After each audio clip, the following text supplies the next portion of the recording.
everyone. Hi everyone.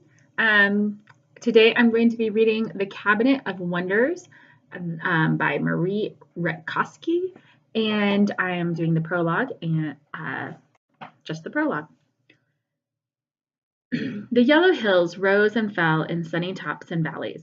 The Bohemian countryside on this August morning looked almost like a golden ocean with huge swelling waves.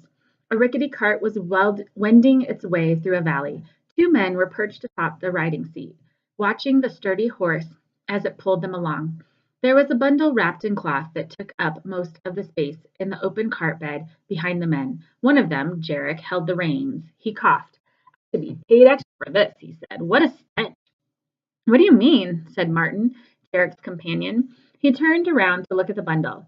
Jarek saw him do it. No, not that. Those blasted brassica flowers. They stink fouler than a 500-year-old outhouse. Oh, that, Martin replied. They smell sweet to me. The yellowness of the hills was caused by thousands of flowers, clustered and thick. Jarek gagged. I wouldn't like to be one of you hill people working the flower fields. My clothes are going to smell rotten by the time we get back to Prague. Too lazy to get offended, Martin leaned back in the cracked leather seat. Many folks enjoy the smell of brassica. It's just one of those things you love or hate, like eating asparagus. Raised with the stink as you were, I'm sure you're used to it. And remember, Martin wagged a finger at him, pretending he had not heard Jarek's last comment. Bohemia needs those flowers. Bet it'll be a good harvest this year. Soon the farmers will be out in the fields to collect the seeds and press them into oil. You can grumble like a goat about the scent, but the brassica is used for all sorts of things. The horse took a turn in the dirt road, and one of the cart wheels dipped into a large hole, jolting the cart. The bundle in the back groaned. Here now, Martin craned his neck to scowl at the dark shape. None of that. You'll give us a bit of quiet. He made an impatient sound at the back of his throat. He took off his hat and fanned the sweat on his face. It's very hot, he said and sighed. Yeah, Jarek drawled and staring ahead. Good money, though, this trip. Jarek flapped the reins.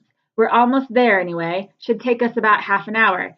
What? Have you been here before? I thought you never left Prague. How do you know this area? I don't. Jarek shifted in his seat. But the horse does. Martin gave him an odd look. And she told you how long we've got left, did she? Jarek laughed, possibly for the first time during the whole trip. Nah, of course not. I was only joking. But it seemed like a strange sort of joke. Do you know what he did? Jarek said, jerking his chin toward the bundle, whose breathing had gotten louder and ragged. Martin was looking at Jarek suspiciously. No, didn't ask, and that's the honest truth. Jarek nodded. It's the best way. The order, Martin said, came from the prince himself. This was news to Jarek. Learning this detail made him realize that he had been in a dark mood for the past several hours. Realizing this was like suddenly getting a cramp after sitting too long in one position. And, as a matter of fact, Jarek then thought he did have a cramp in his lower back. You didn't tell me the orders came directly from the prince, he said. You didn't ask. Which was true. Jarek didn't ask any questions, and Martin, who also took care of the prince's horses, proposed they make a delivery to the village of Okno, with some of the profit going to Jarek, of course. And Jarek did not ask any questions when two castle menservants met him and Martin in the stables, carrying a man who seemed barely conscious and whose face was wrapped in a bloody bandage. Ah, there we are, Martin said, pointing his hand at a nest of buildings. The houses and shops began to distinguish themselves, and the dirt path became the main cobblestone road that ran straight through Okno. The village looked prosperous. There were several stone houses. The wooden ones were in solid condition, often with pretty patterns and different colored strips of wood decorating the window frames, many of which had real glass set into them. Shop signs advertised goods, leather tack for horses, books, carpentry, glassworks, and cloth. Women walked in full, unstained skirts. Even a passing stray dog seemed rather fat for an independent creature. The road turned into a smaller square whose center was marked by a fountain that was well designed, its water bubbling over three tiers of stone. Martin dug a parchment out of his jerkin pocket and consulted it. Turn left here. It doesn't make any sense, Jarek mused. I am the one with the map, and you should turn left. No, I mean this. He tilted his head toward the back of the cart. It doesn't make any sense. What could he have done to deserve that kind of punishment? and get sent home instead of being clamped into the nearest jail cell. Dunno. Martin waved his hand airily, chasing away a fly. Maybe he killed someone. Then he would be in prison or executed, or both. Maybe he killed the prince's favorite dog. Then he would be in prison or executed, or both. Martin laughed. All I'm saying is this, Jarek continued. If you want to get rid of a weed, you don't just clip some of its stems and call it a day. The road they turned down had fewer houses. Ribbons of wind passed between the buildings and through the men's sweaty hair. The weed'll grow back. There's always a chance for revenge. Him?